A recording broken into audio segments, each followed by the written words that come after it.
அஸ்ஸலாமு அலைக்கும். ஹாய், எல்லோரும் எப்படி இருக்கீங்க? சண்டே ப்ளாகுங்க. இதோ ஈவினிங் டு நைட் ரொட்டீன் தாங்க பார்க்க போகிறோம். இது வந்து நாங்கள் 2 பேரும் போய் மார்க்கெட்டுக்கெலாம் திங்ஸ்லாம் வெஜிடபிள்ஸ்லாம் வாங்க வேண்டியதாக இருந்தது. ஸோ எல்லாமே வாங்கிட்டு வந்திருந்தோம். ஸோ எல்லாமே அரேஞ்ச் பண்ணி வச்சுட்டாலே கொஞ்சம் ஈஸியாகவே இருக்கும். சரி, கொஞ்சம் விலைலாம் கொஞ்சம் கூடியதாக இருக்குது. வெங்காயம் விலை சொல்லவே வேண்டாம், கொஞ்சம் அதிகமாகவே இருக்குது. டொமேட்டோஸ் கொஞ்சம் பரவாயில்ல. எது வேணும்னு போனனோ அது மட்டும் கிடைக்கவே இல்லை. கேப்சிகம் தான். ஸோ இவர் சொல்லியிருந்தேன் வாங்கிட்டு வரேன்னு சொல்லி. ஈவினிங் போல் போய் இவர் வந்து கேப்சிகம் வாங்கிட்டு வந்து சொல்லியிருந்தேன். சரி, இங்கே பக்கத்தில் ஒரு கடை இருக்குது. ஸோ அங்கே போய் தான் வாங்கிட்டு வந்திருந்தார். சரி, ஈவினிங் போல் பசங்களுக்கு வந்து பால்லாம் கொடுத்துடலான்னு சொல்லி தான் இது பண்ணி வச்சுருந்தேன். எப்போவுமே ஈவினிங் போல் பால் குடிப்பாங்க. ஸோ எப்போவுமே ஃபில்டர் பண்ணி தான் தருவேன். ஏன்னா அதில் ஏடு வரும்னு சொல்லி அவங்க தான் குடிக்க மாட்டேன்றாங்க. எவ்வளோ ட்ரை பண்ணிட்டேன். அப்புறமா வந்து சப்பாத்திக்கு வந்து மாவெல்லாம் போட்டு எல்லாம் கலந்து வச்சிடலாம். ஏன்னா சப்பாத்திக்கு கிரேவி செய்யறதுக்கு முன்னாடியே கலந்து வச்சிட்டோன்னா நமக்கு அந்த சப்பாத்தி மாவு கொஞ்சம் சாஃப்டாகவே இருக்கும். சப்பாத்தியும் நல்லா சாஃப்டாகவே வரும்.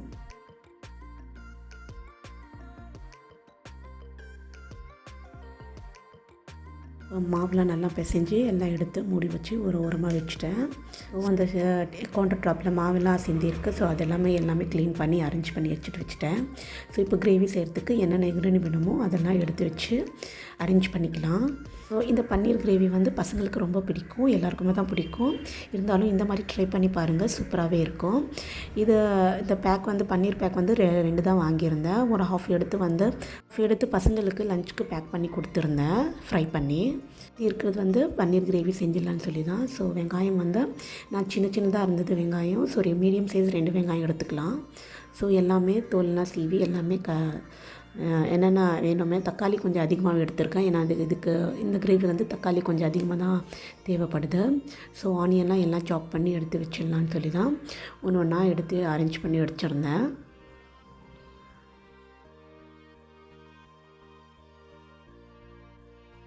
கேப்சிகம் வந்து 2 எடுத்திருக்கேன்.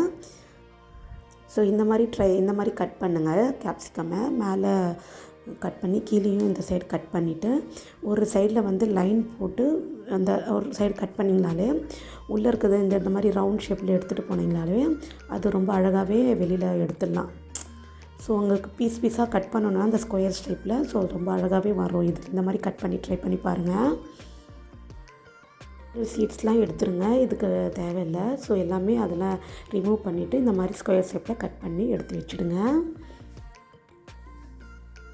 பன்னீர் வந்து ஸோ எல்லாமே ஸ்கொயர் ஷேப்பாக கட் பண்ணிக்கிட்டேன். இந்த மாதிரி பாக்ஸ் மாதிரி கட் பண்ணிவிடுங்க.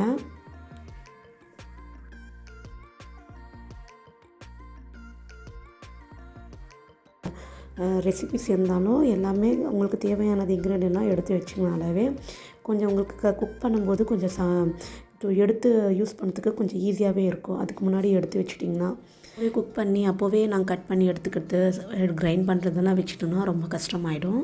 தக்காளி வந்து ஒரு 400 கிராம்ஸ் இருக்கும். அதுவும் எல்லாம் கட் பண்ணிட்டேன்.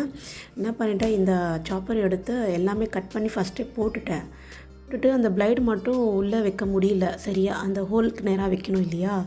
ஸோ அதெல்லாம் வைக்க முடியல. திருப்பி எல்லாம் தக்காளியெல்லாம் ஒரு இடத்துல பிளேட்டில் எடுத்து மாற்றிட்டு அப்புறமா அந்த பிளைடு எடுத்து வச்சுட்டு தான் சாப்பே பண்ணியிருந்தேன். எனக்கு அதிகமாக இதில் நான் யூஸ் பண்ண மாட்டேன். என்னைக்காச்சும் எப்போனா தேவைப்பட்டுச்சு நான் யூஸ் பண்ணுவேன்.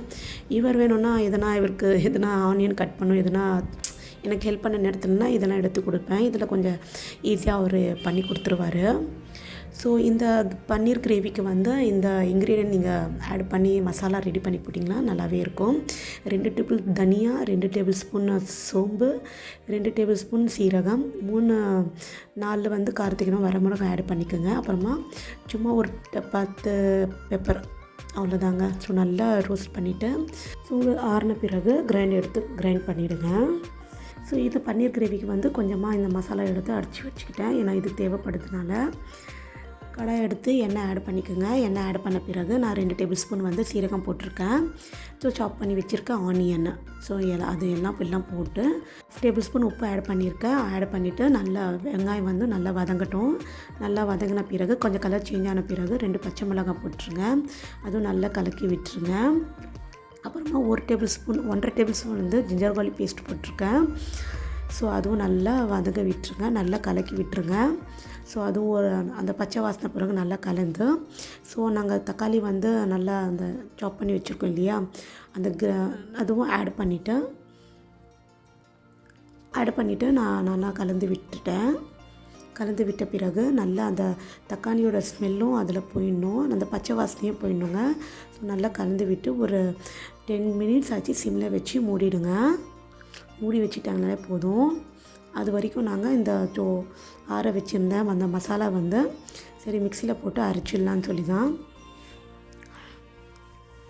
ஸோ எல்லாமே போட்டு நல்லா அரைச்சி பவுட்ரு மாதிரி பண்ணி வச்சுடுங்க. எப்போவுமே இன்க்ரீடியன்ட் செய்யும்போது இந்த மசாலா மாதிரி அரைக்க வேண்டியதாக இருந்ததுன்னா ஸோ அப்போவே அரைச்சி நீங்கள் போட்டிங்கனாலே சூப்பராகவே இருக்கும், டேஸ்ட்டு சூப்பராகவே இருக்கும், நல்லாவே இருக்கும்.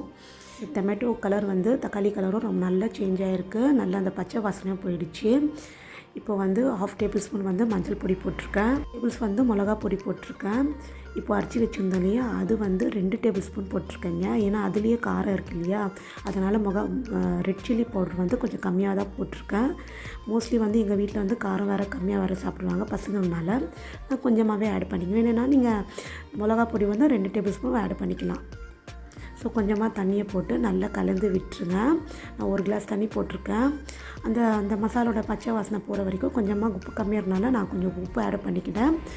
அதுவும் 10 மினிட்ஸ் மூடி வச்சுனாலே போதும். அது வரைக்கும் இந்த சைடு வந்து பன்னீரும் கேப்சிகமும் நான் கட் பண்ணி வச்சுருக்கேன், அது டாஸ்க் மாதிரி இது பண்ணிக்கலாம். கொஞ்சமாக எண்ணெயை போட்டு எண்ணெய் சூடான பிறகு நாங்கள் கட் பண்ணி வச்சுருந்த பன்னீர், நெக்ஸ்ட்டு வந்து அந்த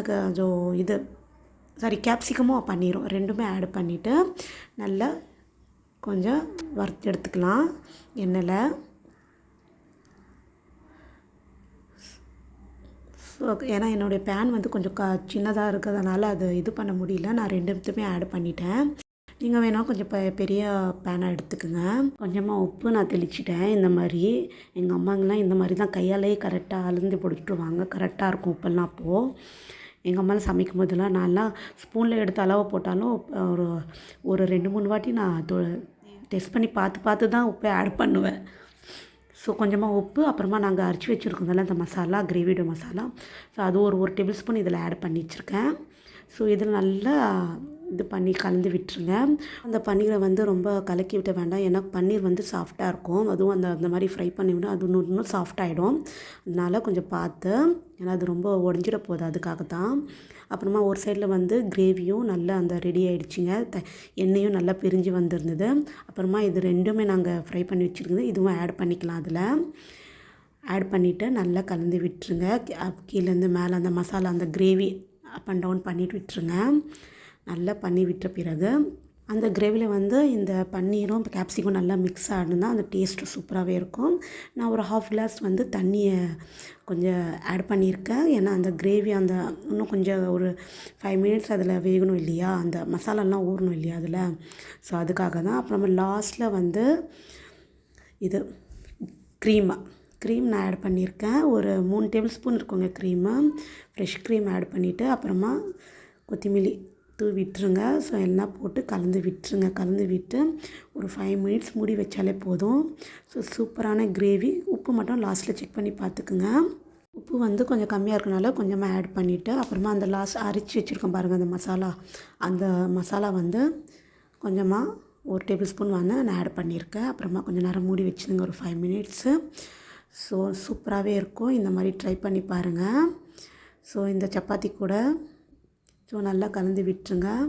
ஆறின பிறகு அந்த கிரேவி வந்து ரொம்ப நல்லா திக்காக இருக்கும். அந்த சப்பாத்தி கூட எடுத்து சாப்பிட்றதுக்கு சூப்பராகவே இருக்கும், டேஸ்ட்டும் சூப்பராக இருக்கும். வேணும்னா நீங்களும் ட்ரை பண்ணி பாருங்கள். ஒரு சைடில் வந்து சப்பாத்தியும் மாவும் நல்லா சாஃப்டாக வந்துருந்தது, ஒரு சைடில் வந்து தவாவும் சூடாகிடுச்சு. உருட்டி வச்சுருந்த சப்பாத்தி எடுத்து ஒன்றா போட்டு சுட்டு எடுத்துக்கலாம். எல்லாமே சுட்டு எடுத்துகிட்ட பிறகு இப்போ சர்வ் பண்ண வேண்டியதுதான். ஸோ இந்த மாதிரி கிரேவி நீங்கள் செஞ்சு பாருங்கள்.